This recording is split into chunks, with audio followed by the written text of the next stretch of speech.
समाज के उपस्थित सभी महानुभाव और आज के इस प्रसंग में यहाँ पर उमड़ पड़ा जनसागर, सबको मेरा नमस्ते, मेरा प्रणाम।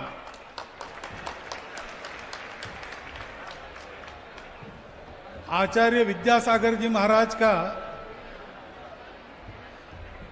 मेरा परिचय पहली बार जबलपुर के पास गाय घाट पर जो स्थान बना है वहां पर हुआ। मैं उस समय संघ का सरकार्यवाह था, पहली बार मिलने जा रहा था। अध्यात्म का कुछ संपर्क मुझे तो है नहीं, तो आचार्य श्री के दिव्य व्यक्तित्व के सामने जाने से क्या होगा, कैसे होगा, ये डर मेरे मन में था।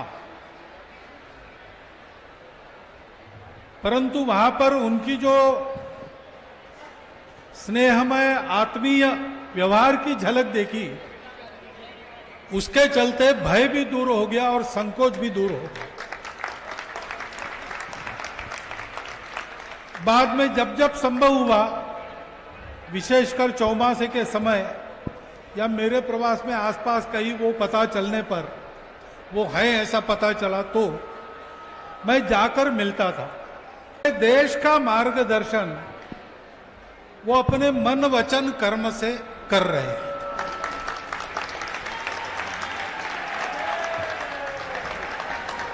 क्योंकि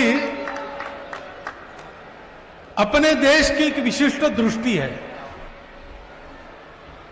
अपने देश की एक विशिष्ट प्रकृति और संस्कृति है, और उसको वही यथार्थ में जान सकता है जो अध्यात्म के साधक हो। समझ में आता है उस सत्य पर ही आधारित हमारे देश की प्रकृति, संस्कृति, आकांक्षा है। और आचार्य श्री आध्यात्मिक साधक थे और उस सत्य के बलबूते वो संपूर्ण भारत के साथ एकाकार हुए थे। अपने देश में अनेक मतपंथ संप्रदाय हैं, धर्म है, वो एक विशिष्ट उपासना को लेकर अपनी उनकी तपस्या थी। परंतु सत्य को जानने के बाद यह जब एकाकारिता सध जाती है तो कोई पराया नहीं होता, क्योंकि आदमी ये जान जाता है, जैसा वो ही बताते थे, कि रास्तों में अंतर है, गंतव्य में और रास्तों पर चलने के तरीके में कोई अंतर नहीं। और इसलिए हम सब लोग एक हैं, लेकिन हम एक कैसे ही जानने के लिए स्व को जानना चाहिए। इसलिए बहुत आग्रह पूर्वक वो कुछ बातें रखते थे। वो कहते थे, भारत को भारत कहो, इंडिया मत कहो।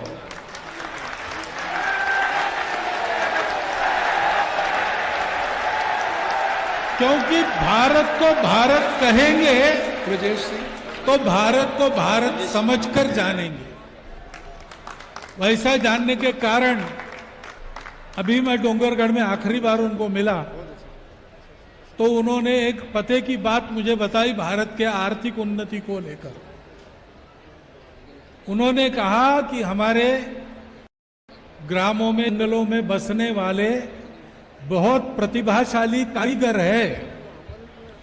उन कारीगरों की कारीगरी के आधार पर देश की उन्नति का प्रयास अगर होता है तो रोजगार बढ़ता है, आर्थिक उन्नति होती है और भारत का भारतीयत्व सामने आता है। बहुत सरल शब्दों में तीन बात ये उन्होंने बताई, इतने सरल शब्दों में बताई है, लेकिन मैं आपको बताऊं, आज बड़े बड़े विद्वान लोग इसी दिशा में अवगाहन कर रहे, सोच रहे भारत की उन्नति के लिए। और ऐसे वो थे, अजात शत्रु थे, सबके प्रति आत्मीय थे, और सत्य पर नित्य अधिष्ठित रहकर और सारी बातें करते थे। इसलिए जो भी उनके पास जाएगा उसके अपने कल्याण की और समस्त विश्व के कल्याण की बात वो आसानी से केवल समझा नहीं सकते थे, करवा सकते थे।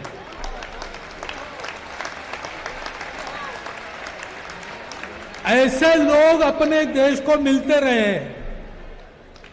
मराठी में महाराष्ट्र में एक संत हो गए ज्ञानेश्वर महाराज। उनकी तपस्या के बाद उन्होंने एक पसाय दान मांगा, वरदान मांगा भगवान से। कविता है उनकी पसाय दान।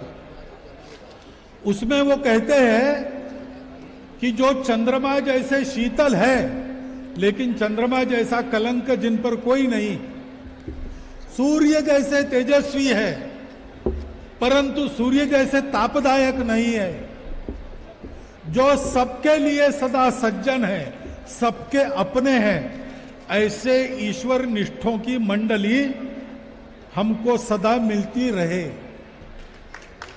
विद्यासागर जी महाराज उस मंडली में एक थे।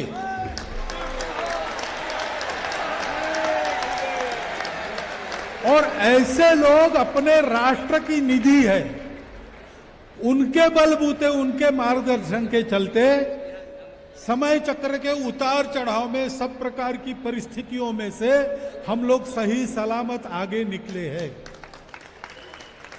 और इसलिए अब वो हमारे आंखों के सामने से अंतर्धान हो गए। अंतर्धान हुए तो ठीक है, सूक्ष्म जगत से मार्गदर्शन करेंगे, परंतु हमको आंखों के सामने वैसा ही एक आचार्य चाहिए। और मुझे बड़ा आनंद है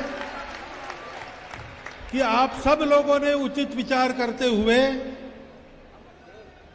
पूज्य श्री समय सागर जी महाराज को यह स्थान लेने के लिए कहा है। मैं हृदय से आप सबके इस निर्णय का अनुमोदन करता हूं। आज वो पदारोहण करेंगे, उनके प्रति मेरे श्रद्धावनत प्रणाम अर्पण करता हूं और इसी प्रकार उनके मार्गदर्शन की छाया में अपने राष्ट्र जीवन का रथ